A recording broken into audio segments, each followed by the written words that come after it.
little fellow walking into a bar, and standing outside is a nun. And she looks at him and she says, "Before you enter this den of iniquity, think of your mother and your father." He said, "They're dead. They're dead in heaven."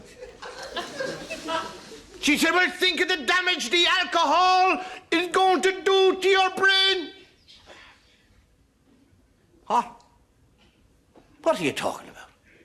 Have you ever had a drink? And the nun says, "No." He said, "Well, how the hell can you stand there talking about it and saying drink is going to do damage to your brain if you've never had it?"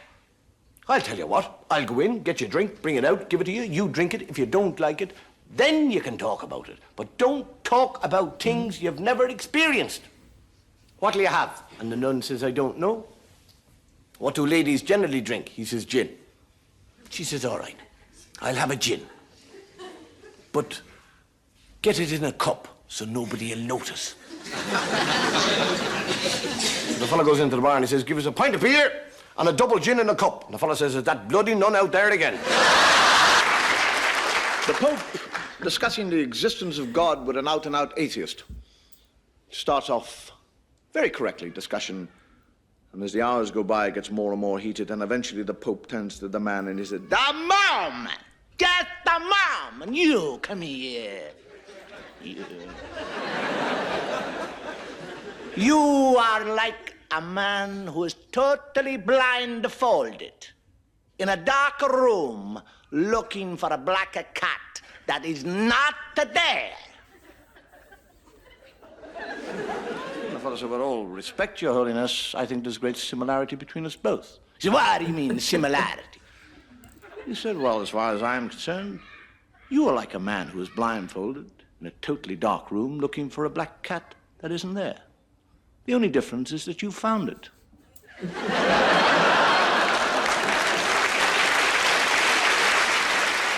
Get a nun, gets up in the morning and leaves and walks down the corridor. And another nun looks at her and says, it's a difficult thing to say, another nun, and says, "You got out of the wrong side of the bed this morning." And she goes on down, and another nun says, "You got out of the wrong side of the bed this morning." And this happens 15 times, and by then she's livid. And she meets the Mother Superior.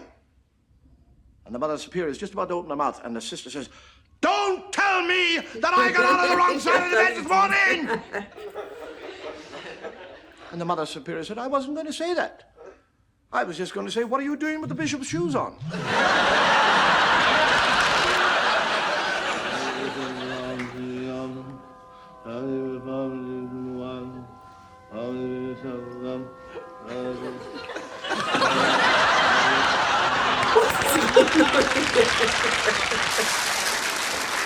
I am what you might call a practicing atheist. I'm quite happy to be an atheist because I think actually God likes atheists better. We never ask him for anything. We're not bothering him all the time saying, "Oh God, please help me, I want this thing." And as a practicing atheist, there's certain things that I travel around the world, and no matter where I go, somebody called Gideon leaves me this book to read. It's an Irish book because it says it all began at the beginning.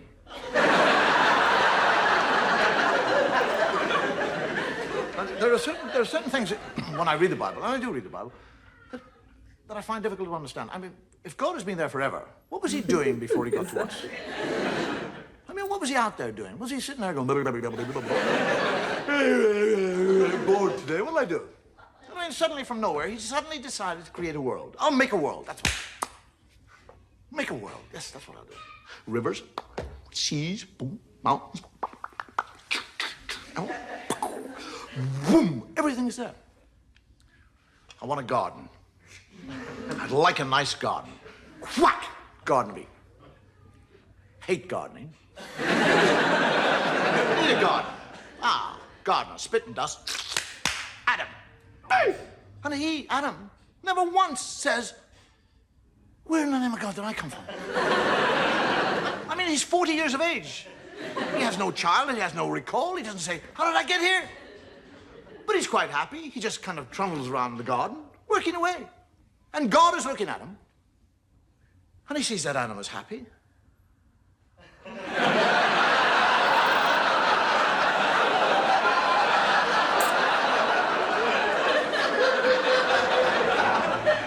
I didn't put him there to be happy.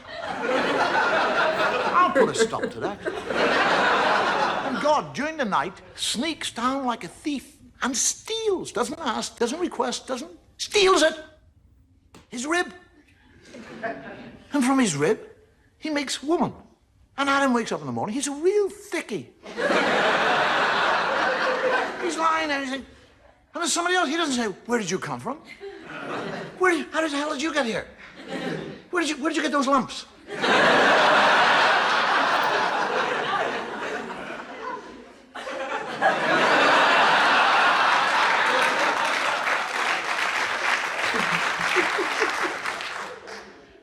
Just goes out and goes gardening. And God comes down and has a conversation with Eve and tells her that she can eat of any fruit in the tree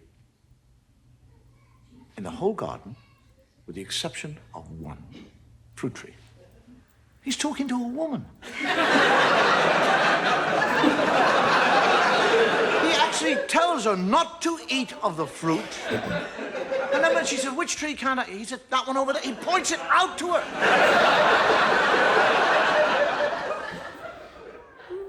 And when he goes and hides, and she sneaks up to the tree, and a snake comes down and has a conversation. A snake. Now, if I see a snake, I'll back off. One starts talking, I'll crap myself.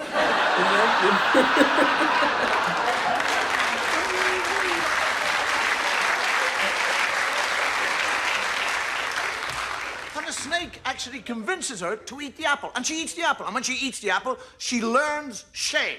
That's what happens when you eat apples. No, that's not what happened. Now, she's not ashamed that she's disobeyed God or that she's eaten the apple. She's ashamed of one part of her body. That's all. She becomes ashamed of that area of the body.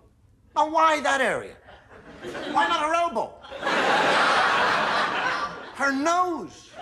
Do you actually realize that if Eve had been ashamed of her nose, every woman in the world now would be ashamed of your noses? You'd all be sitting here tonight with little nose knickers on.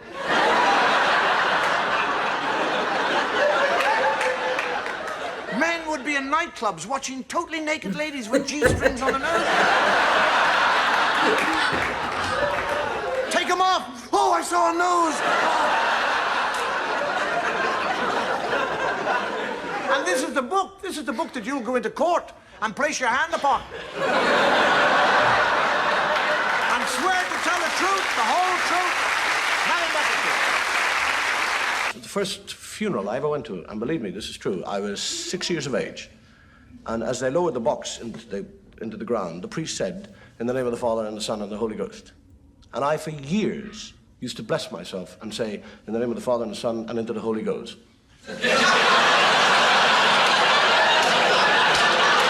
One final custom that we have in Ireland regarding death and a funeral is that only one person who is buried in a graveyard can go to heaven. Which basically means if two people are buried in the same graveyard on the same day, the last one in has got to wait till tomorrow. So can you imagine what would happen if one funeral met another funeral going to the same graveyard?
Little fella dies and goes to heaven, and St. Peter said, would you like to have a look around heaven? And the fellow, yeah, I would, actually. So they're looking around heaven. And he said, who are those people over there? He said, oh, they are the Muslims. They are Muslims there. And over there we have the Jewish people. And these are Anglicans and Hindus, Baptists. He said, why do you have this big wall here? He said, behind the wall, you see, we have the Catholics. He said, why do you have the Catholics behind the wall? He said, shh, they like to think that they're the only ones here.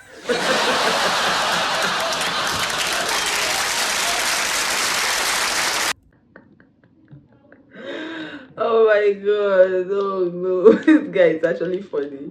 What do you guys think about this one? Let me know your thoughts. These are so funny. Oh my god, I'll see you guys in my next one. Bye.